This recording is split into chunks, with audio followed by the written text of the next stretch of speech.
അങ്ങനെ ആദർശും നയനയും ഓഫീസിലോട്ട് പോകാൻ വേണ്ടി റെഡിയായിക്കൊണ്ടിരിക്കുകയാണ്. ആ സമയത്ത് ആദർശും നയനയും ദേവയാനിക്കുണ്ടായ മാറ്റത്തെക്കുറിച്ചും നയനയോട് ഓഫീസിൽ പോകാൻ പറഞ്ഞതിനെക്കുറിച്ചുമൊക്കെ സംസാരിക്കുകയാണ്. ആ സമയത്ത് ആദർശ് നയനയോട് പറയുന്നുണ്ട്, നയനെ, അമ്മയ്ക്ക് എന്തൊക്കെയോ മാറ്റം സംഭവിച്ചിട്ടുണ്ട്. ഏതായാലും മലക്ക് പോയ സമയത്ത് നമ്മളെല്ലാവരും പ്രാർത്ഥിച്ചത് അമ്മയും നീയും നന്നാവാൻ വേണ്ടിയിട്ടാണ്. അതുകൊണ്ട് ആ ഒരു മാറ്റം അമ്മയിൽ കാണുന്നുണ്ട്. അതൊക്കെ മലക്ക് പോയത് കൊണ്ടുള്ള ആ ഒരു കാരണം കൊണ്ടാണ് എന്നൊക്കെ ആദർശ് പറയുകയാണ്. ആ സമയത്ത് നയന പറയുന്നുണ്ട്, അതേ ആദർശേട്ടാ, അമ്മയുടെ ഭാഗത്ത് എന്തൊക്കെയോ മാറ്റം സംഭവിച്ചിട്ടുണ്ട് എന്നുള്ളത് എനിക്കും തോന്നിയിട്ടുണ്ട്. പണ്ടത്തെ പോലെ എന്നെ അധികം ഉപദ്രവിക്കാനോ ദേഷ്യപ്പെടാനോ ഒന്നും അമ്മ വരുന്നില്ല.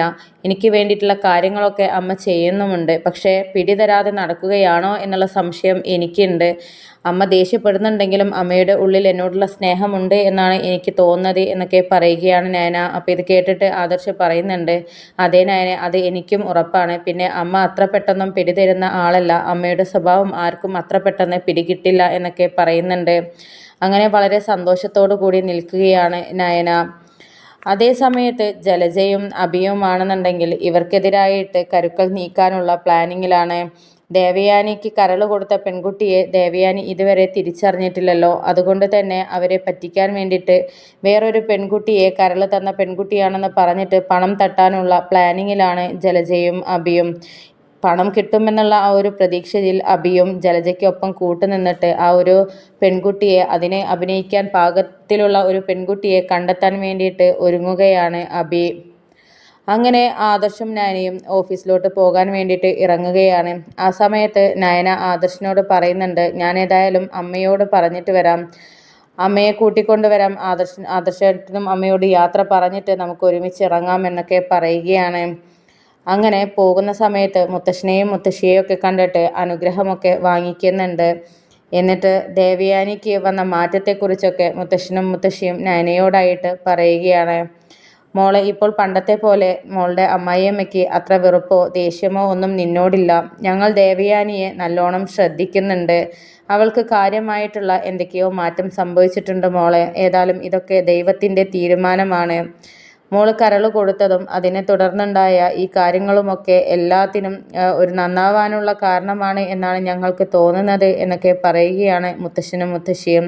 ഇത് കേട്ടപ്പോൾ നയനയും പറയുന്നുണ്ട്, അതേ മുത്തശ്ശ, അമ്മയ്ക്ക് എന്തായാലും വലിയ മാറ്റം തന്നെ സംഭവിച്ചിട്ടുണ്ട്. അമ്മ പിടിതരാതെ നടക്കുകയാണെന്നാണ് എനിക്ക് തോന്നുന്നത് എന്നൊക്കെ പറയുകയാണ്. അങ്ങനെ നയന അവരോടൊക്കെ അനുഗ്രഹം വാങ്ങിയിട്ട് ഓഫീസിലോട്ട് പോകാൻ വേണ്ടിയിട്ട് ഇറങ്ങുകയാണ്. പിന്നീട് ദേവയാനിയുടെ അടുത്തോട്ട് യാത്ര പറയാൻ വേണ്ടി പോവുകയാണ്. പോകുന്നത് കണ്ടിട്ട് അനാമിക കുശുമ്പോടു കൂടെ നോക്കി നിൽക്കുന്നുണ്ട്. ആ സമയത്ത് അനാമിക ചിന്തിക്കുന്നുണ്ട്, എങ്ങനെ പോയാലും ഭാഗ്യം അവൾക്ക് തന്നെയാണ്. എല്ലാവരും അവളെ തലയിൽ കയറ്റിയാണ് കൊണ്ട് നടക്കുന്നത്. ആ അഹങ്കാരം അവൾക്കുണ്ട്. എന്തായാലും അവളുടെ അഹങ്കാരം തീർത്തു കൊടുക്കണം. അതിനു വേണ്ടിയിട്ട് എന്തെങ്കിലും ചെയ്തേ പറ്റുകയുള്ളൂ എന്നൊക്കെ ചിന്തിച്ച് നിൽക്കുകയാണ്. എന്നിട്ട് അവളുടെ ഓഫീസിലോട്ടുള്ള പോക്കൊക്കെ എങ്ങനെയെങ്കിലും തടയണം. അവൾ വരച്ച ഡിസൈനിലൊക്കെ എന്തെങ്കിലും മാറ്റങ്ങളൊക്കെ വരുത്തിയിട്ട് അവൾക്കിട്ട് നല്ലൊരു പണി കൊടുക്കണമെന്നൊക്കെ ചിന്തിച്ച് നിൽക്കുകയാണ് അനാമിക.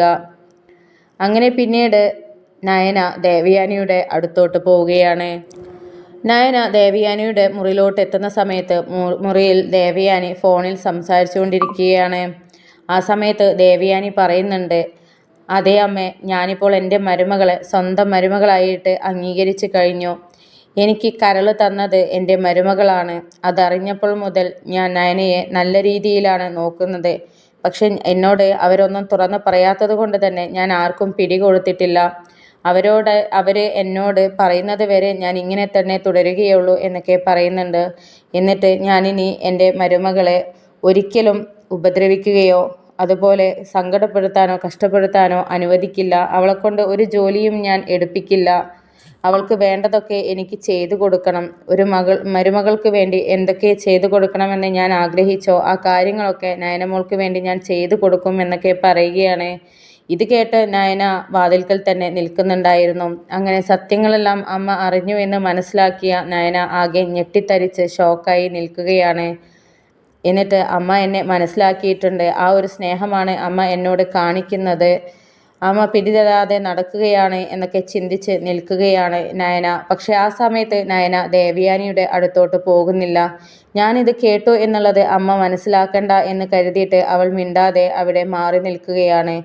അങ്ങനെ നയനയെ പുകഴ്ത്തി ദേവയാനി സംസാരിക്കുന്നതൊക്കെ കേട്ടിട്ട് സന്തോഷത്തോടു കൂടി നയന അവിടെ തന്നെ നിൽക്കുകയാണ്. ആ സമയത്ത് ആദർശ് അവിടേക്ക് വരുന്നുണ്ട്. അങ്ങനെ നയന പതുക്കെ ആദർശിനെ പിടിച്ചു നിർത്തിയിട്ട് അമ്മ പറയുന്ന കാര്യങ്ങളൊക്കെ കേൾപ്പിച്ചു കൊടുക്കുകയാണ്. അത് കേട്ട ആദർശ് ദേവയാനിയുടെ അടുത്തോട്ട് പോകാൻ നിന്നെങ്കിലും നയന അതിന് സമ്മതിച്ചില്ല. എന്നിട്ട് നമ്മളിപ്പോൾ കേട്ടു എന്നുള്ളത് അമ്മ അറിയണ്ട. അമ്മ ഇങ്ങനെ കുറച്ചു കാലം നമ്മളെ വട്ടം കറക്കിയതല്ലേ, അപ്പോൾ അതൊക്കെ നമുക്കും ഒന്ന് കണ്ട് ആസ്വദിക്കാം. അമ്മയുടെ ആ കുറുമ്പൊക്കെ ഒന്ന് എനിക്കും ആസ്വദിക്കണം എന്നൊക്കെ പറഞ്ഞു നിൽക്കുകയാണ് നയന. ദേവയാനിയുടെ ആ വാക്കുകളൊക്കെ കേട്ടിട്ട്, തൻ്റെ അമ്മയോട് ദേവയാനി സംസാരിക്കുന്നതൊക്കെ കേട്ടിട്ട് സന്തോഷത്തോടു കൂടി നിൽക്കുകയാണ് ആദർശും നയനയും.